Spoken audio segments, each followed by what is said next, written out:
Within the depths of the strip mall of the damned lies a decrepit video store long since shuttered. Past the dusty shelves, empty save for spiders spinning their patient webs. Beyond the ancient batwing doors guarding the sepulchre where once were hidden the perverse and heretical, a secret society assembles to scrutinize those films which are rumored to drive viewers to madness and dissolution. Draw closer, dear listener. Let your trembling ears sup upon the eldritch knowledge of the Cinemania Society. We, the brethren of the Lens Call, who convene to judge this offering of cinema, be worthy of our esteem. Or to cast down as worthless hokum. Let us not judgment. Okay, now that the walls have stopped moving, I think we're good. All right, whatever that was, let's get back to scrutinizing this 1956 science fiction classic, Forbidden Planet.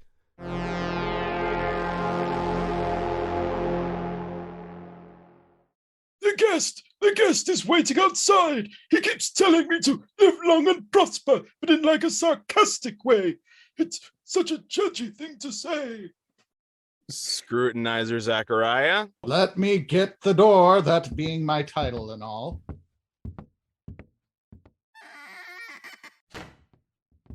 Okay. All right. So, I'd like to introduce our special guest, Tim Russ, actor, director, writer, producer, cinematographer, astronomy, musician. Damn, Tim, is there anything you can't do? Mr. Russ is best known for his role as Tuvok on Star Trek Voyager, but fun fact, he appeared in 2 other Star Trek series over the course of his career, making a total of 3 Next Generation and Deep Space Nine, not to mention his appearance in the Star Trek feature Generations. Beyond Trek, Tim's career is peppered with appearances in a broad variety of science fiction and fantasy roles since his debut in the 80s, including Starman, Spaceballs, Amazing Stories, The New Twilight Zone, and Alien Nation. Welcome to the Conclave, Tim. Glad to be here, guys. Good to be here. Welcome. I hope the directions we gave you to the strip mall of the damned weren't too hard to follow. No, not at all. I've got GPS. I drew the map in crayon. Lord, this Get rid of that guy once and for all. guy. So, without further ado, let's jump into the juicy stuff. Would you consider yourself more of a sci-fi guy or a fantasy guy? I prefer science fiction because in the sci-fi world, you can tell stories in that genre that take place in present day and still have sci-fi elements in them. And those tend to be some of my favorite types of science fiction, rather than necessarily the ones that all take place in the future. I like being able to jump from the time tenses, whether it's past, present, or future, and science fiction in general allows you to do that. So I prefer science fiction. Mm-hmm. And just in general with Star Trek, it tends to hop around quite a bit. Yes, it does. It does indeed. They managed to find a way to jump around at different time periods in terms of stories. You can do whatever you want in sci-fi. Mm-hmm. How old were you when you discovered science fiction? What drew you to it? What were some of your favorite pieces? Oh, I when I was very young, everything from, War of the Worlds to The Time Machine, movies like that just captivated me. I was spellbound by these films when I first saw them. And they were amazing. I used to watch The Twilight Zone, the original Twilight Zone, and Outer Limits as well when I was a kid. So those kinds of things got me hooked, and I never looked back. I had lots of British comics, so no Marvel, no DC, but we had British versions of that kind of thing, and they were all relentlessly bitter and dark, and usually politically satirical. We like our comics to be bitter over here, really do. All right, kind of taking a spin on that same kind of thing, you mentioned how important science fiction is when it comes to storytelling and the different kinds of things we can touch on. Yeah. Do you believe science fiction is culturally important, and why, if so? Yeah, absolutely. Because science fiction, not unlike the Star Trek series that I worked on, the concept of science fiction, you can tell any kind of story, and you can dress that story up in metaphors. using characters who are, in Star Trek's case, alien, who could portray somebody who might represent someone from Earth in terms of our present day or even our past, and tell a story that deals with the interactions of those characters with people who are from Earth and how they treat them, based on the way that these alien creatures and cultures live. We can examine, an alien culture and compare that alien culture to human beings. The movie Arrival that was out not long ago, how would you communicate with an alien species, and how is that species different from us? The differences in these kinds of things that you can portray in science fiction, and you're going to deliberately, for the most part, telling the story, you're deliberately going to set up this alien character as different than us. And we wrestle with those kinds of things on Earth that have been for centuries, if not millennia, the differences between cultures and how we relate to each other, because someone else comes from someplace else and they believe in different things, they dress a different way, they eat different food, all the belief systems are different. How do you relate to those people? How do you get along with them? How do you resolve conflicts with them, etc.? And a lot of times in science fiction, all of the norms that we know as a culture and as a human race are challenged in science fiction. You can challenge those things. You can demonstrate how people interact with each other by putting them into the future and showing a different world based on the tech that might exist at that time.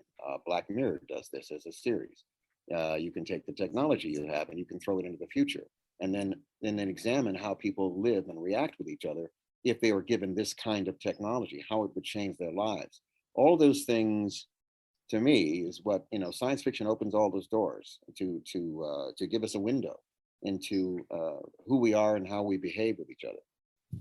So it gives us a lot of tools as well, because science fiction has traditionally come up with new language and new ideas that give us thoughts we wouldn't otherwise have had, because you have things like Frankenstein, Big Brother, Brave New World, and we wouldn't have any way of really expressing ideas about totalitarian political regimes unless we had 1984 to fall back on and give us these metaphors and ideas that we can use to put our thoughts together and express what we mean. it sounds like there's a term in psychology called cognitive dissonance, which describes the stress caused from perceiving contradictory information or information that challenges closely held beliefs. And it sounds to me like that maybe you might agree that science fiction plays a role in easing cognitive dissonance. You can take the circumstance we might have, today, and I'm wondering, if any of the current Star Trek shows, just as an example, science fiction shows, I think will tap upon what is actually happening in society today as we speak. I mean, we're now experiencing nationally, if not even on the world stage sometimes, this concept of people not believing their own eyes and ears, not believing what they've actually lived through and experienced, but believing what someone's telling them, which is patently insane, and captivated by it, almost like a cult, which is basically what it is. The last conclave, we discussed the power of storytelling to shape reality, and the power that cult leaders can have over controlling and shaping our views. Yes, and it 1984 taps upon all that to some degree, getting information from a source and only believing that information and not actually believing, again, in some cases, your own eyes and ears. If somebody's dying from a disease and they deny that they have the disease as they're dying from the disease, I don't know how much farther you can go into the rabbit hole of cultism if that's what's happening. That's insane. That's a plot for a science fiction movie. I worked on a series recently, 4400, and the character I played believed in conspiracy theories to the point that he believed his own daughter was a creature, okay, not human anymore, because he listened to somebody on the radio who talked about that, and that's the character I actually played in that episode. The whole entire episode was not quite that way, but that's what my storyline was. And I have since not really seen any other series projects or episodics or even films that dealt with, like, on a societal scale, how do you tackle that or present that in a future setting and see how that society behaves, because that is a profoundly destructive force. On a small scale, it can be a group of people, Jim Jones size or smaller, right? Yeah. Not a big deal. It's an enclave. It's an outpost. It doesn't have any effect on voting here for political leaders and running the country and how the budget is spent, et cetera, et cetera. It doesn't have anything to do with that kind of stuff. So those groups can exist without having a real impact of any kind, really, on society as a whole. But these things here, in which your own representative powers that be in government that's supposed to be overseeing the running of the country are supporting the most bizarre, crazy crap. That's when it becomes, on that scale, it's absolutely lethal to any absolutely intelligent, democratic system. And so that stuff is, to me, where it's almost like marching through this dystopian, if you will, sci-fi story. Because that's what it is. It's a dystopian sci-fi story. We're already there. Yeah. We're already there. It's kind of hard to write science fiction about something while it's actually happening. Yeah, right. And how do you talk about a dystopia when you're in one? Yeah, I think there's one series that kind of deals with some of the two sides of something like that coin, is Raised by Wolves, Ridley Scott. Oh yeah. Yeah. Wow. That thing is crazy intense. And they choose to go sort of to that way in the future, way in the future, with this war back and forth between two different belief systems. Yeah. It's two different belief systems that literally come to blows, which is fascinating. I mean, there you have it. I mean, we've experienced it in some instances in the history in the United States. We did it with the Salem witch trials here on a small scale and localized scale. We've had to deal with these kinds of things. Europe had to deal with, Protestant versus Catholic. And I mean, there's all these different ways that the Catholics versus the Muslims. We've done this thing before in terms of belief systems, and we still, to some degree, do have these kinds of conflicts today. But that's one of the things that I love about science fiction, is that it can cover important social and socio-political topics, but otherwise might cause them to reject the idea out of hand if it was presented to them in context. It abstracts it just enough to prevent someone from engaging their rejection filters, and gets them start thinking about things like the classic original series episode where how are these guys different? Oh, he's black and white on the other side. Yes, exactly. Well, that's actually example. how that's how the concept of robotics was invented. The original, I think it's 1921 play, RUR, Rossum's Universal Robotics, was a political play about what if you could create mechanical men to do all your work for you, and they get treated as an underclass. And it was about the proletariat and all of this thing. And the term for worker was robota in the original language, which became robot. So science fiction has always been about this idea of looking at projecting political themes into the future as a way of dealing with them as they're happening. And there's a rich seam of that. We can talk about that till the cows come home. Sure. And also Forbidden Planet as well. The idea of things coming back that we thought we'd evolved beyond is a big theme in Forbidden Planet. That's something we need to link to, because that's definitely something that comes up in this film. Yes, in that case, the id, it's sort of a Jungian sort of concept in Forbidden Planet, and also Time Machine. He tries to go through time, going forward in time in the future, thinking he can get away from all the turmoil and the war. And this increasing hubris that we move forward and we get past it and it'll never come back. We figured it out, and then back it all comes. And he keeps finding it over and over and over. Yeah. Yeah. The Morlocks are always waiting under the ground to come up and devour you.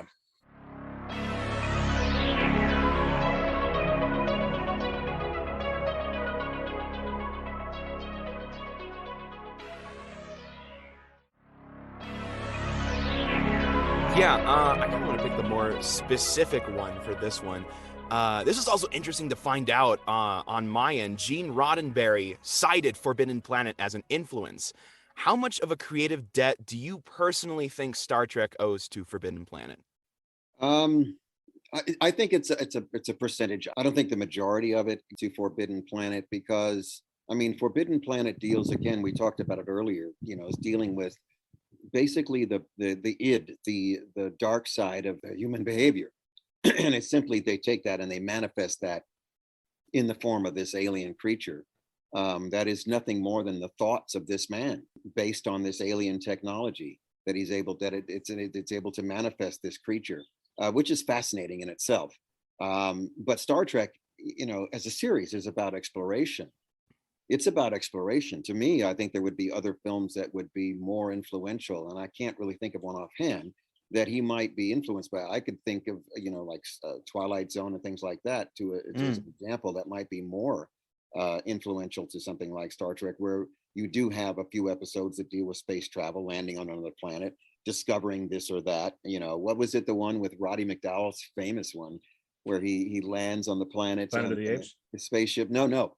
This is a Twilight Zone, black and white Twilight Zone. Oh, yeah. Where he lands on the planet and he's terrified about coming out of the ship because he's afraid of what's outside. And his partner, the other astronaut who's with him, is injured, and he doesn't survive the mission. But he tells him, "You have to go out. You have to go outside. Don't worry. It'll be fine. There's people out there. They'll be just like us," or whatever comes out like that. So he tries to convince him to go outside the ship, because otherwise, what's the point of them making the journey, the long journey, and him sacrificing his life if he never goes outside the ship? And so finally he does, and he sees this beautiful woman, human, look just like an earthling, and then some other earthlings that are there, and he's so impressed. He says, "Oh my God, you're right. They do, like, they look just like him." And they take him to a place where he can live. Like, it looks just like an Earth home. They said, "Oh, we recreated this based on where you came from and such and blah, blah, blah. So we felt you'd be comfortable here." And then they close the door, they leave him, and then he can't get out of the door. He's like locked in. And all of a sudden this big wall opens up and these people are all staring at him. And he's a subject in a zoo. He's in the zoo. And the last line of this in that episode is, "You're right.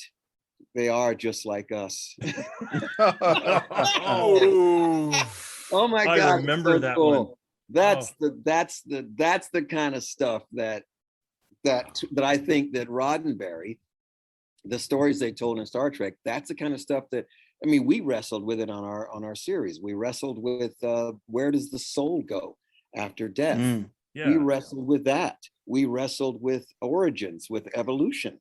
We wrestled with that. There was a lot of things we wrestled with, assuming that someone is bad, aggressive, evil based on how they look. Oh, I remember that one. Yeah. Remember that one? Yes. Yeah. Based on their appearance. You find out that the alien that looks like the Predator, basically just this hideous, ugly, monstrous, frightening creature. One of our crew has been told that they are the aggressors, that they are the terrorists, that they're the ones marauding and killing. And it turns out the humans who look just like humans are the ones who are the aggressors, the ones that are terrorizing the other race. And they're the ones that are doing all the bad things to them. At the very end, you realize the tables were turned. You just assumed that what the humans were telling you was true because of the way the aliens looked. The easy answer is always tempting, isn't it? The answer that just feels more easy to assimilate into your mind. You just go with it because it's easier than actually thinking things through and doing the work. And it's natural. It's part of our DNA. My buddy just, he said the other day, he says, "Well, at present we don't have world wars. We've had world wars since we could pick up a rock and throw it. And at present, we don't have a world war. We could have a big fat one that could take us out, but we don't have one right now. And we haven't had one since World War II. So it's interesting that we have sort of evolved to a point where we've gotten maybe a little farther along from being just a giant, violent, killing thing. But I talked about, he asked me about why have we been killing each other and doing this for so long? He says, we evolved. I said, well, we evolved from more than likely a chimpanzee-like species, as it were, that's no longer here. That species obviously went away. But, we said, well, what about the bonobo chimps who are peaceful and they don't do the kind of killing and stuff that a regular chimpanzee? He says, well, the race that we evolved from wasn't like the bonobo. They were different. And, you know, here we are. And we are an aggressive, combative, violent species. That's what we are, you know, and we think we're all that because we have a brain. So now you're giving, you know, a loaded gun to a 5-year-old. Essentially, you give this violent race a large brain. They have the capacity of doing all these things. You're not going to be able to breed that out. It's going to take a long time. Yeah, maybe at the moment we've just reached the point where we can at least imagine what we would look like if we had got past it. Yeah, and we can at least tell stories about it and say, Yeah, this is what it will be like, but we're Yeah, not this quite is- there yet. Oh, absolutely. And, you know, and we've evolved to the point where we can actually try to discover and figure out what our origins may be in terms of just the entire universe. But ultimately, the path that we're taking, I, you know, talk to people. I've talked to a history teacher once about the fact, I said, well, the founding fathers created a document that was supposed to help the country function, a document that was set up to govern the country 270 years ago. Can you imagine creating a document today designed to govern the country 270 years from now? What will life be like 270 years from now? And that's a science fiction story in itself. We have to imagine where our technology and advancements are going to go. AI will probably become sentient. And as Asimov writes about in Robots of Dawn, they may well need constitutional rights. They may well need human rights because they're that smart that they have reached a level of consciousness because of the computing power that we've been able to come up with. AI is going to dominate us very shortly in this century. And if 270 years from now, how would your country be governed? What would your belief systems be like? Will you still have traditional religions the way that they are now? Will people still be fighting over those religions or battling each other over those things? How will we be living our daily lives on this planet with a population over 8 billion, maybe 9 billion people, with the resources shrinking as they are? Will we eventually come together, you know, as a global society and put the priorities not at the very top for the 5% of the people who have everything on the planet? Or will we have a more shared, equal sort of effort to try to create a society or a world that we can actually survive on? You know, we can't all just hop over to Mars, man. This place has to be something that's, you know, in Robots of Dawn, an Asimov story, that they're Martian colonies and they have fixed populations and everything is perfect and pristine on their Martian colonies. And they want nothing to do with anybody from Earth. So Earth has been relegated to the trash heap in terms of this horrible, you know, godforsaken, you know, rabble-filled place. And they want nothing to do with anyone from Earth. They are born and raised on Mars, and they have a fixed population that can never go beyond a certain number. So it's fascinating. Again, and in that story, obviously, robots, the androids, it's about the murder of an android, and that's illegal. Yeah. To kill an android. So how do you govern? I mean, the founding fathers have managed to do this. That document they created is technically still functional and malleable today. 270 years from when they wrote it, man. I mean, come on. If they were dropped in the middle of Times Squares, their heads would explode. You know, True.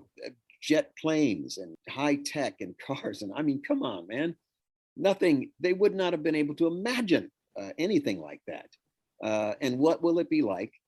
Again, 270 years from now, they dropped us in the middle of this in Times Square, where our heads are going to explode.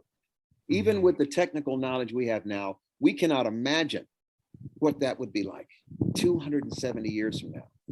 That's that reminds me of that meme that was making the circuit of somebody asks, if the founding father was asked today, should they regulate automatic weapons in California? The what and the where? The what and the where? So you brought up the rights of robots, which eventually will become a pressing issue, and then also the violence within humanity. And these two aspects really touch on characters like Robbie the Robot in Forbidden Planet, which eventually spawned characters like Spock, Data, and of course your character Tuvok.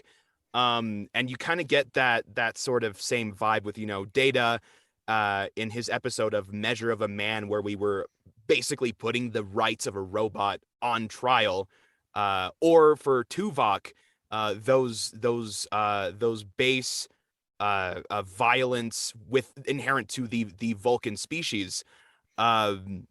We all kind of have these characters that are non-human, that are still seeking their humanity and where they fit in society. Why do you think science fiction so often features characters like these? Well, again, because science fiction reflects, a lot of times reflects the way we are as people.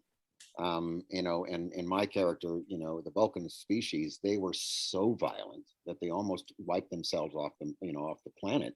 So they understood that if they didn't do anything to stop that, they weren't going to exist. They were going to cease to exist. The estimate for intelligent species that might be in our galaxy alone, which is 100,000 light years across, is shockingly low. I mean, it's ridiculously low, made by astrophysicists, way lower than what the Drake equation originally calculated or predicted. And it's because one of those reasons is the factors is not just obviously the variables that come into place for a civilization to rise, but also the possibility that civilization may wipe itself out. That's filter. One of the variables that they have to look at, is that they may rise to an intelligent species and civilization and then completely annihilate themselves. We are capable of doing that today. We can do that. At the very least, set ourselves back to the Stone Age, you know, with maybe a handful of people living underground in some whatever cave for I don't know how many years. We can wipe out all of our technology, wipe out all of our living space, wipe out most of our planets and animals and everything else, just with nuclear weapons alone. We can do that right now, today. And the threat of that always looms. The characters, like the Tuvok's character, being so violent, they were going to annihilate each other, that they had to come up with something. And so you would wonder, since that's an alien species, they might have had more time to come to grips with that and then figure out a way around it. And the same thing I was talking about before, 270 years from now, 300 years from now, will we be able to overcome that? The Star Trek world deals with, first of all, cash, and who has the most of it doesn't factor into the Star Trek world. I mean, that's not how the society is set up. Post scarcity, yeah. It's not about who's got all the gold. It's about sort of collective getting together and figuring things out on a collective basis, and that is kind of where we'd have to go, you know, in that direction in order to avoid, you know, again, annihilating ourselves. We have to share the Earth's resources, figure out a way to live within the limits of these resources. Yes, there possibly will be colonization of other worlds, whether it be Mars or someplace else. We have to figure out how we're going to live off world as well. What are we going to do with all the people? Are we going to limit our population? You know, China tried it not that long ago. They're at the breaking point of their numbers, and they realized, well, we got to do something. So they were limiting the birth rate of their population. They were seeing into the future in that respect. So I think the robot character, yes, on Forbidden Planet, absolutely. It's a machine. It's base reasoning. You know, Tuvok's character is base logic. The emotion just doesn't play a factor in anything like that. Now, once in a while, my character had to, you know, had to rely on something like that in order to get him out of trouble. But for the most part, you know, that's not what the reliance was. The reliance is on cold, hard logic. And China, in their limiting of their birth rate, was cold, hard logic. There was no emotion in that. It's logic. It was simply based on a practical, functional logic. You know, we got a problem here. There's too many of us. What are we going to do? Yeah, I suppose the question, whether you're dealing with a robot or an alien or someone from another country, always comes down to the same one. I'm not like you. You're not like me. What are we going to do? How are we going to work this out? Yes. And it's a question that'll always need to be answered, whether you're talking to Robbie the robot or whoever. Yeah. And I don't know if, I think worldwide, we are going to be in a population crisis. That is going to happen.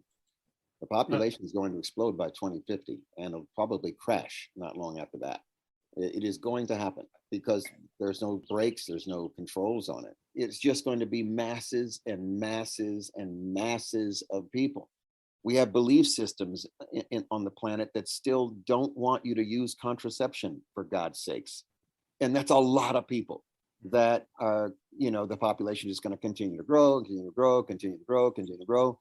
And it's not only the resources that each individual takes, it's also the waste that individual produces, which we also have to deal with. Yeah. So those decisions, man, are cultural and societal and global. And somebody somewhere has to come up with the plan and idea, and people have to be aware of and educated to some degree about all of that stuff. And this is where we come back to science fiction, coming up with ideas and testing out in a safe way. Maybe we do this, maybe we do that. Yeah. So it sounds to me kind of like characters like those are vehicles for the exploration of the human condition. Science fiction is a thought experiment that we can engage in as a species and kind of test out ideas. I think that's one of the reasons why it was so important that during the 50s and 60s, with like the Twilight Zone episodes that you were talking about, some of my favorites, like the one with I blanked on his name, where he's in the library in the basement and all the Burgess bombs Meredith, off. wasn't it? Burgess Meredith, yeah. Yes. And then he comes out and he's like, finally, all the time in the world to read all the books I ever wanted to, but like all of these moments where they were showing people, this is what it looks like when there's it really built a sympathy within the mind of the public of like, these are hot. This is a hot stove. We've already touched it once and we realize that it burns. And we could burn the whole house down, figuratively speaking. Yes. And there was a lot of movement at the time too. There's the establishment of the time wanted to do away with all this stuff as subversive.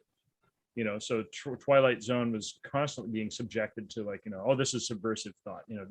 These writers who are writing about what like books like Alas Babylon and things showing what a post-nuclear Holocaust future would look like were seen as subversive. And they weren't banned because America doesn't tend to ban books, but not until today. Not until recently, no. Yeah. Well, I mean, there was always attempts to. There have been attempts to, but in general, like those tend to be more privately driven and religiously driven.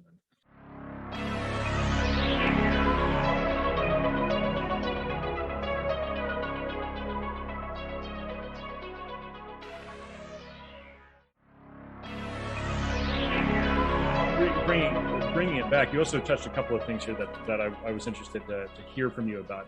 I remember seeing some of your astronomy photos, and it seems like you have a passion for astronomy because you mentioned about the size of the galaxy. You want to tell us a little bit about that? Yeah, I started pursuing astronomy when I was in my 30s, and I just did it on my own. Nobody, sort of took my hand and guided me or showed me anything. I just decided, I'd like to get a small telescope and take a look at the planets with Saturn, Jupiter, the moon, things like that are really impressive if you have a halfway decent scope. It doesn't have to be that expensive at all, but just something to be able to look at them and see the detail on them. And of course, once I started doing that, then I went, I just continued to expand the hobby and the number of telescopes, the sizes of them, the types of them, and to start looking at more objects in deep space. And since that time, I've always been mostly an optical astronomer. And so just looking through the eyepiece and seeing it with naked eye. And only recently have I gotten into doing photography because of the nature of the equipment that's now available. Mm-hmm. What they are designing for telescopes now is absolutely insane.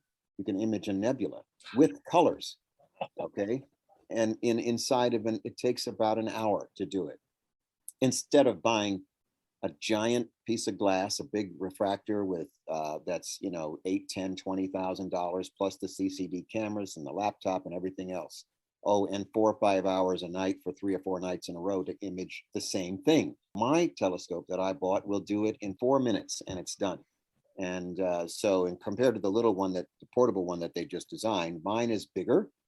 Not that much. It's still relatively portable. And it's not a competition. Yes, it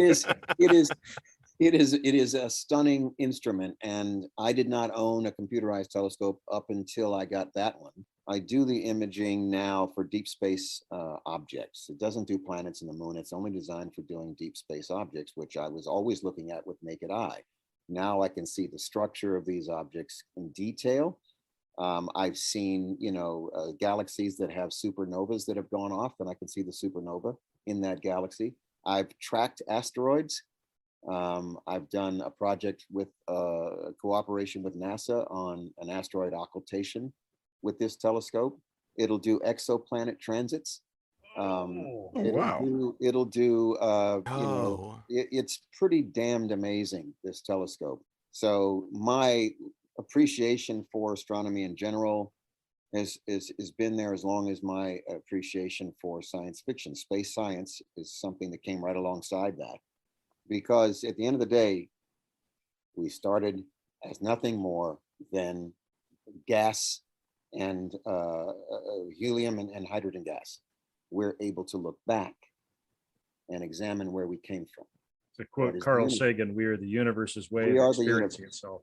Exactly. We are experiencing ourselves. We are star stuff. And in fact, we are. A truly terrifying thought. I mean, makes me just feel minuscule.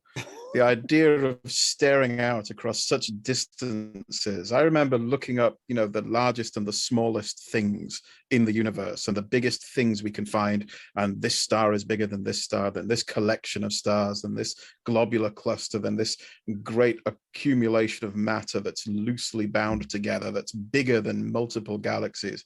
And it's mind-blowing, but it's also terrifying. And there's part of me that thinks, no, I don't want to know all of this. This is too much for my tiny little mammalian brain. It's too big. It's too far. Got a glimpse of the total perspective vortex, did you? Yeah. Yeah, I'll give you the real shocker. I mean, if you really want to know what are you talking about in terms of perspective, if you really want an idea of how vast it is, if you take a grain of sand, one grain of sand, put it on your fingertip, and stretch your arm out up to the sky. Stretch your arm out. The amount of space that little grain of sand covers, in that tiny little space, they have found 5,000 galaxies.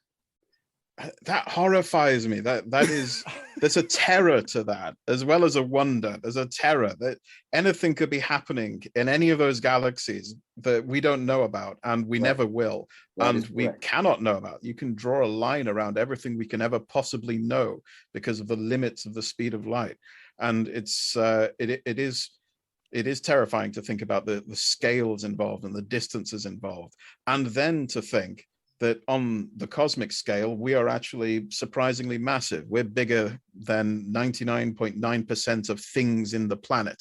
Most things are bacteria or plankton, or we are actually gigantic, and we are tiny compared to what's out there. Oh, absolutely. And what's really crazy is if you go far enough out there, we should find an exact duplicate of ourselves. And in fact, an exact duplicate of this show that we're on right now. If you go far enough out there, theoretically, according to astrophysics, we should find a duplicate of everything. Well, in an infinite universe, yes. In an infinite universe. But if the universe is anything less than infinite, then the chance becomes infinitesimal. So that's the big question. Is it infinite? Does it go on forever? Even more horror, even more terror that you're bringing into my life. Sounds to me like it all is of you. Enough to make your head hurt, but here we go. I mean, that's what we're dealing with. We're dealing with science fiction, and science fiction as a genre examines that kind of thing. I know I don't see how you could examine it any other way, really. Yeah, I mean, some of these concepts are so big and they're so great. You need science fiction just to have the tools to imagine some of these things in any meaningful way.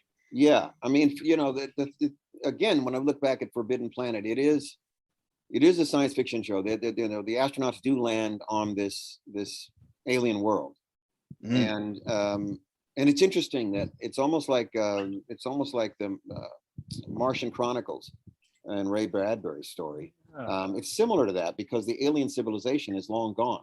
The aliens, the technology is still there, the buildings are still there, but they're gone, and they don't really go into detail as to what happened to them. In the Martian Chronicles, since they have found this advanced Martian civilization that's so much older than ours, the one question they want to ask or find out is if they knew and found and discovered the meaning of life, which is interesting, right? From a science fiction thing, it's interesting that the humans in that story figure that since they're farther ahead in evolution and intelligence, have they discovered the meaning of life. And in the Martian Chronicles, what they discover is the Martians, the information they get from that advanced civilization is that they figured that life is its own meaning. Life is its own meaning, which means real fortune cookie answer that they got. Well, there, it's basically that you know, we are born to do what we do. We are here to do what we do. You know, the bees do what they do. The polar bear does what it does. The creatures on the planet are born to do what they do. We are born to do what we do. You know, it's been some time since I read that. Yeah, I Yeah, read it when and I was about 16. Yeah, our purpose essentially is to survive. Our purpose is to procreate. That's really what we're here for. I mean, that's what we're just another life form on this planet doing what all the other life forms do. We're just able to think about it more. In Forbidden Planet, that alien species is gone, and all that's left behind is their technology. So it's interesting as to, you know, to try to figure out what happened to them. You know, they don't really spend a lot of time discussing what happened to them in that movie. Yeah, they can make an assumption that presumably they had an id and they had their own id monsters, but we can't know that. There's no physical evidence. If they land on the planet and the alien technology is all destroyed and everything's all rubble and stuff like that, well, then they can assume that, okay, there was a battle and a war and they wiped themselves out, or if there was some remnants of bodies or something like that laying around, and there's nothing. It's just that they abandoned everything and left. It looks like they just left the place because all the stuff still works. It's all still functional. So where did they go? And they never examined that. And I think if it was a modern version of Forbidden Planet, they'd want to examine that and figure out what the hell happened there. What is it? The character from your British sci-fi, Quatermass. Oh, Quatermass and the Pit and Quatermass so and forth. Yes. The pit. That alien, the Martians came, they were warlike. They were destroying themselves. They were killing each other. Then they were an advanced alien species.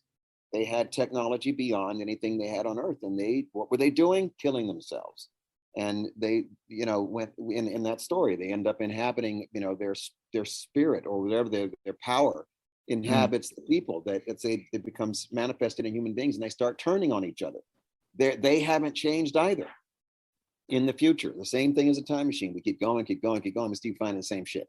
So yeah, the question is, again, in terms of the estimate of intelligent life in the universe, yeah, those numbers are small.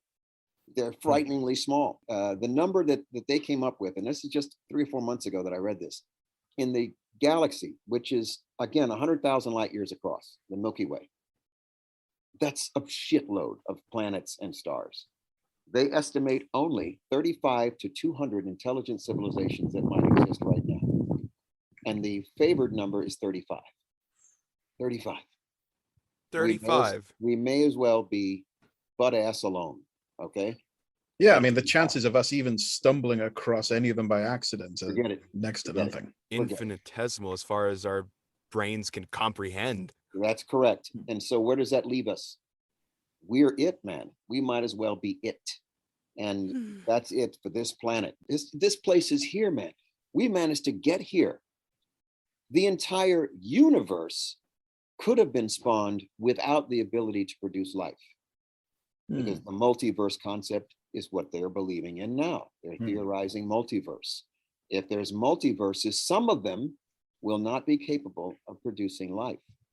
Because the same variables that go into the formation of life on Earth, just the shit that has to go right in our solar system, the formation of Earth, the conditions of the solar system, the Goldilocks zone, the Earth itself, the size, the iron core, goddamn everything. There's 1,000 variables just for Earth alone. Yeah. The universe has to have a whole trainload of shit that has to go right in order to allow for all the elements to come together for life. Yeah. If you want to read something that'll really chill you right down to your toes, is read about vacuum decay. And you think about it, if you're talking about the multiverse, you know, there's got to be some universes where vacuum decay has occurred, you know? Right. Yeah, there's just certain elements that didn't line up in that multiverse, and there's no life at all. I mean, that's crazy. And that's if one accepts the fact that there's a multiverse. because they're still trying to figure out where this one came from. Yeah. You know, and as a So on species, the other hand, if you accept that theory that there's different bubbling pots in different universes that Right. could produce different things, it also makes life inevitable as well. Rare, but Rare. inevitable sooner or later. sooner or later, and very rare. And even if you accept the bubbles of universes, where did those start from? You know, you don't have a we don't have a beginning point, which is what we absolutely crave as a species. We crave a beginning, a middle, and an end. We have to have a starting point, and we don't have that. I like your No. your point though, going back to the Ray Bradbury Martian Chronicles. You know, the you know, the meaning of life is that we are to be what we are. It's a very sort of Alan Watts Buddhist kind of perspective to it. You know, we are here to do what we do. We are just one window through which the universe experiences itself. Right. You know, and that we should just be chill with the fact that we're an animal species that does what we do. Exactly. And that's simply what the Martian Chronicles sort of theory, you know, puts forth, is that, yeah, this is it. This is what we do. You know, you don't have to overthink it. There's a kind of comfort in that. Yeah. Yeah, there is. If you think about it, it is actually. I mean, if you think about where we came from, how we got here, we're evolving, and you know, and we will continue to evolve as long as we're capable of doing so. And eventually, what's really interesting is that our technology is going to surpass natural evolution. Our technology will take us beyond all of this. This will be like the Stone Age. What we have today will be like the Stone Age. It will be as if we just dropped out of the trees. If people in the future look back at us now, you know, compared to what it could be, we will potentially evolve to become a machine planet. We will potentially evolve beyond corporeal bodies. That can happen eventually. And what will that be like as far as us as a species when we are no longer, you know, corporeal? When we're a machine planet, we're mostly machine, you know, mostly robotic, mostly a consciousness in a gel, you know, or plasma. Partly man, partly machine. Only some of us lucky enough to be British.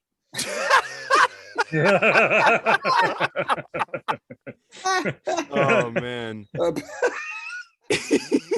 So kind of to switch gears a bit, we're gonna start to wrap up a little bit.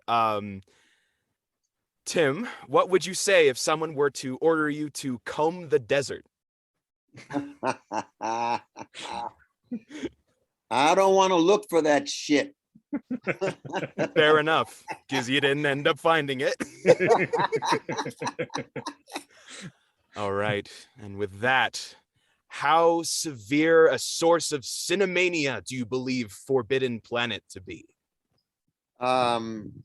Well, I think it's a big source of cinemania. You know, it's a classic in its own right. So I think it should absolutely be part of that. It's a major candidate. You know, I can rattle off a few more down the line, but that one certainly deserves to be part of that. Certainly.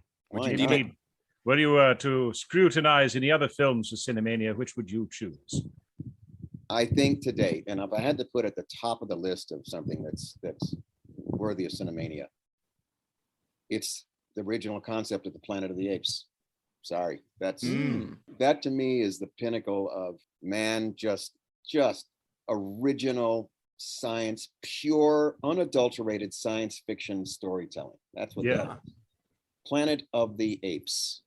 That original concept is just, to me, one of the most fascinating. Absolutely the most fascinating. That shocker ending too. Oh, it's just the bare bones concept, man. I mean, I was around. You guys weren't around. I was around when that first one came out, and oh, boy, jaw dropping. We came out of the theater. We were blown away. We could not believe what we had just seen. It was just insane. Never forget it. Never, you know, even the later incarnations are all fun to watch, but the original storyline, good God Almighty, man. Whew. I know. I found it incredibly shocking the first time I saw it. I mean, the idea of allowing Charlton Heston into space, I, for one, just collapsed. I believe the name is pronounced Charlatan Heston. Yeah, and on the opposite side of the on the opposite side of the coin of that, the two top movies. Well, I want to say they're two top, roughly the two top that I would put in that category, but for different reasons, would be either The Abyss is one, and recently Ad Astra number 2. That turkey, man, is just, I could not. I had so many problems with that film. Absolutely appallingly bad. We need you to send a radio message.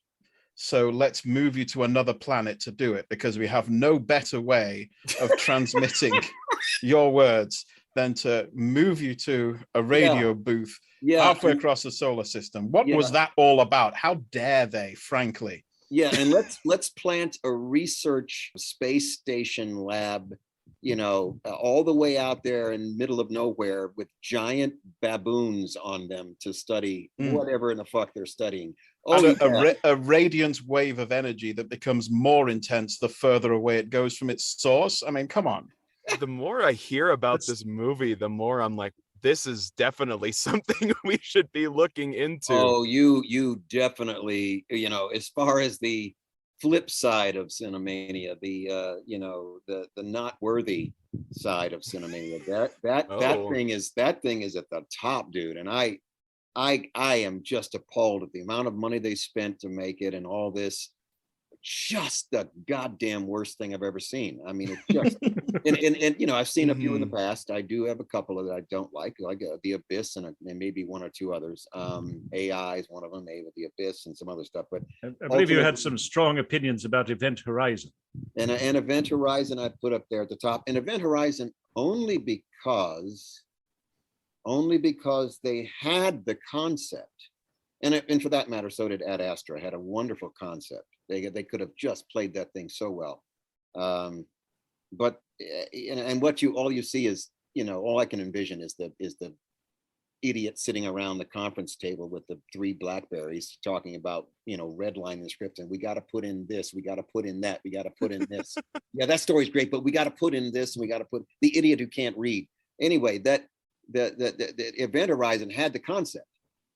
And again, somebody in the room said, we have to put in blood and guts and horror. We have to make it horror. It's not scary. There's nothing happening. It's too, it's a brilliant concept. That concept is brilliant. A ship that can jump to the opposite side of the galaxy, that can warp time and space, that can make that transit with a crew, and then the ship comes back and there's no crew. What happened to the crew? And they're going to examine, oh my God, man. You can open up all kinds of, can they take the ship? It has the drive to where it went and find out what happened to the crew? Is the crew still on the ship, but in a different dimension? And they interact with them from time to, dude, you could have all. Now, Star Trek did that.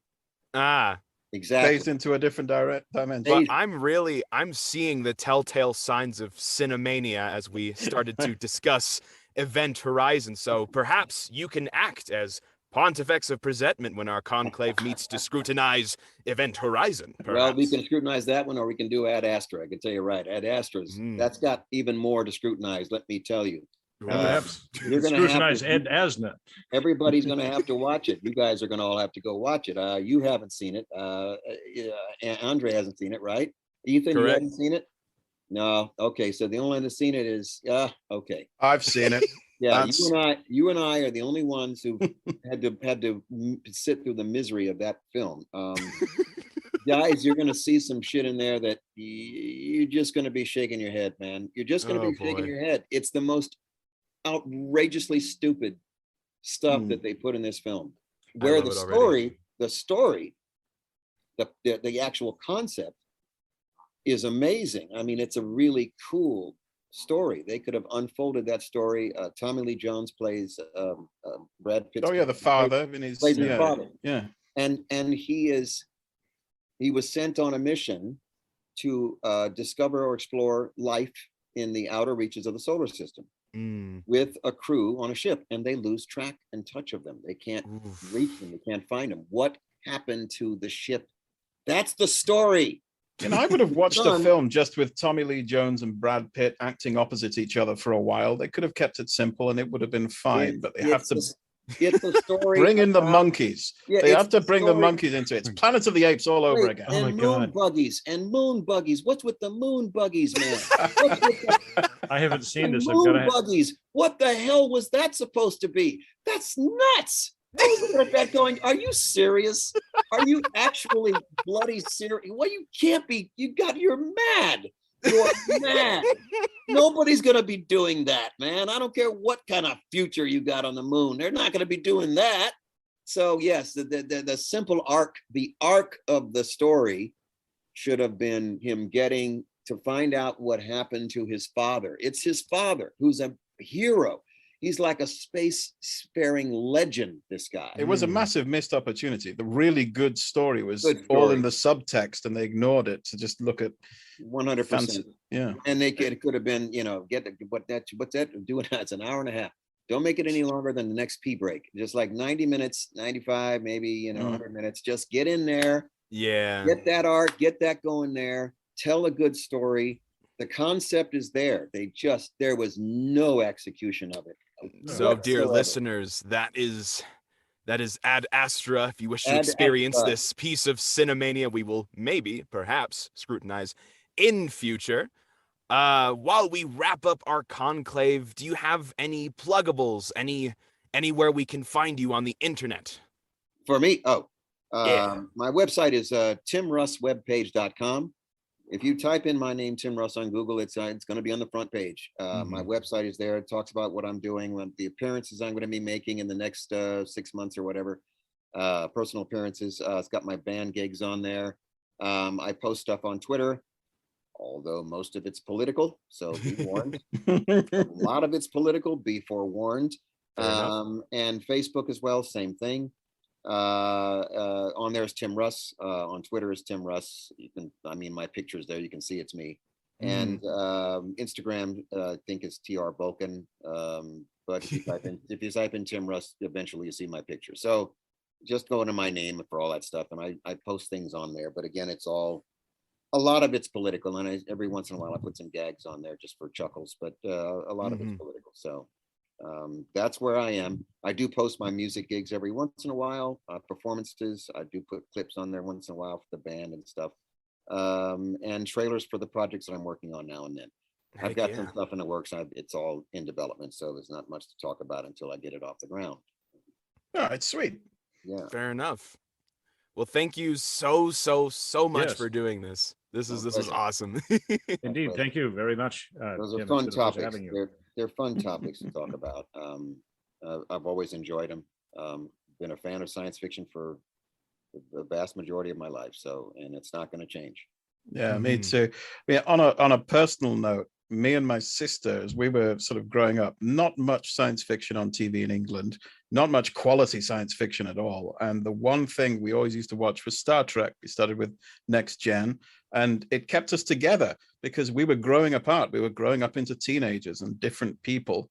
But the only thing that we could agree on that we both wanted to do together at the same time was sit down and watch Star Trek. So it really led to us having or maintaining any kind of relationship. It was brilliant, and you're a part of that. So it's been a thrill for me. And would you please just tell my sister Eleanor that I win and I'm the best sibling, in your opinion? Eleanor, yes, your brother is the best sibling, and he is. Yes. And he wins all the time. He knows what he's talking about. He's the smartest. Oh yes, and the brightest. Yes, and he's the most knowledgeable. So just so you know, just FYI, my whole life has led to this moment. I finally win. And with this glorious victory, we now adjourn this conclave. Onward. All right, guys. All right, have at it. That episode of the Cinemania Society featured Andre Luke Martinez, Andy Slack, Ethan Ireland, Zachariah Burks, Daniel Scribner, and Andrea Palladino. Produced by Ethan Ireland and Andy Slack, mixing, mastering, and sound design by Ethan Ireland, graphic design by Andy Slack, Music by Carl Casey at White Bat Audio. Visit our website at thecinemaniasociety.podbean.com and check out our social media feeds. We're on Twitter at TCS_Cinemania. If you liked what you heard, please rate and review wherever you find us, mention us on social media, or find us on Ko-Fi to throw us a few bones. We love to make fun stuff for folks, but it isn't free. Anything and everything helps. Coming soon, the Cinemania Society will be creating pieces of video media, short films, and the like, so stay tuned, Cinemaniacs. The Cinemania Society is a production of the Cinemania Society, LLC.